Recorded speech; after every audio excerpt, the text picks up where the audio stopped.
While everyone was fawning over DC's Batman over 30 years ago, there was another comic book vigilante lurking in the shadows, one without gadgets, wealth, or the luxury of moral compromise.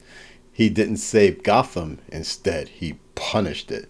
This is The Punisher, the 1989 Marvel film that fired bullets long enough before the MCU even picked up its first repulsor.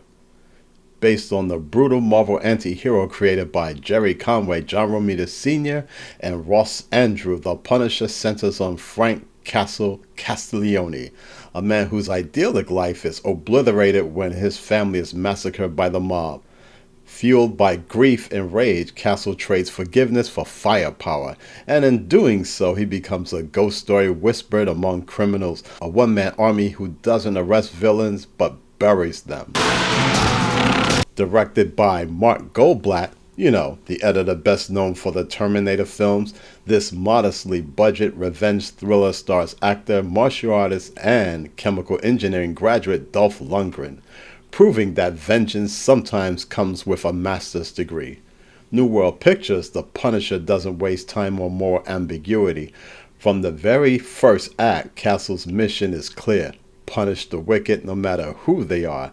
And if you're wondering what that looks like, well, just ask Dino Moretti. Mr. The government says it's going to appeal. How do you feel about that? Let him appeal 100 times. I'll still win. This is America.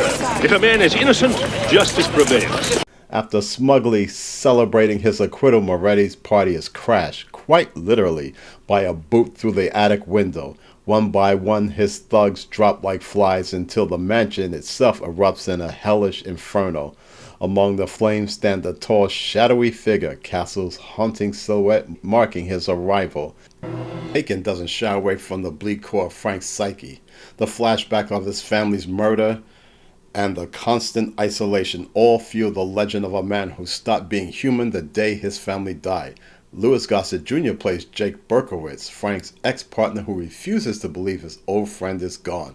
His performance lends a modicum of credibility and a surprising emotional backbone, especially when he finally confronts the monster Frank has become. Courts decide who's guilty, not cops.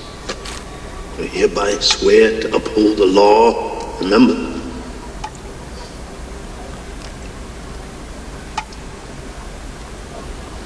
I've been looking for you for 5 years, man. You're sick, you know that, don't you?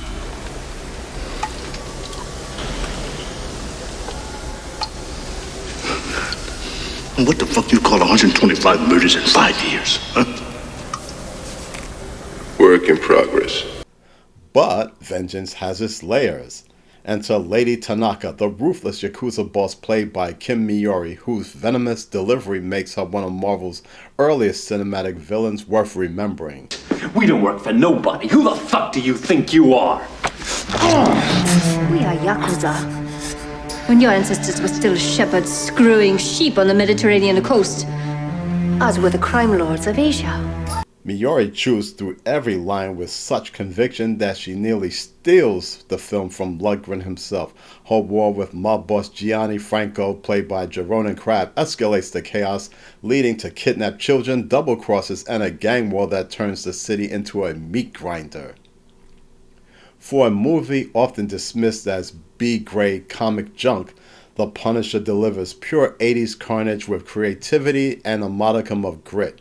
Masked ninjas sliding down amusement park rides with submachine guns, an infiltration sequence that feels like Commando meets Death Wish, and an M60 machine gun paired with a grenade launcher because subtlety is for heroes. Now let's talk about the wardrobe. Costume designer Norma Morikawa, who also worked on The Road Warrior, gave Frank a gritty leather-clad look perfect for a sewer-dwelling vigilante.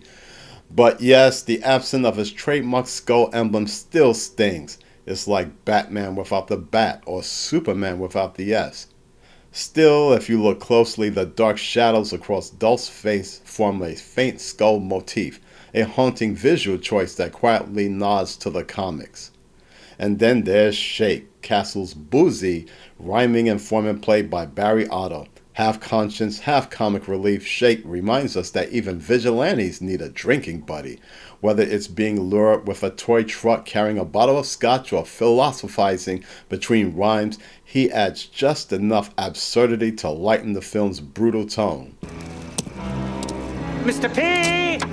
Happy hunting! There's also a surprising amount of humor for a movie drenched in murder. Castle handing a drunk passenger a bus transfer mid-child rescue, a casual Batman jab during interrogation, and Berkowitz's pizza-snatching escape. Pure 80s cheese, in the best way possible.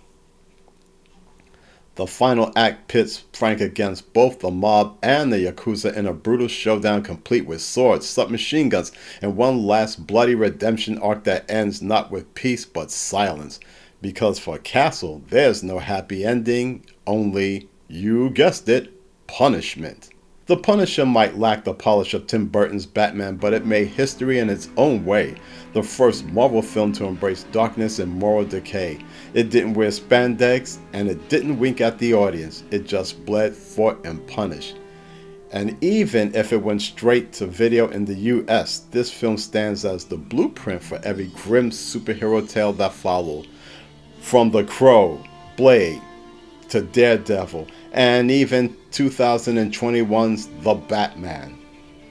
So while others celebrate the billion-dollar franchises, let's not forget the one Marvel anti-hero who did it first, in leather pants, with no skull emblem, and an M60 that spoke louder than words. Because before there was a multiverse, there was a man in the sewer asking God why, and maybe, just maybe, God answered.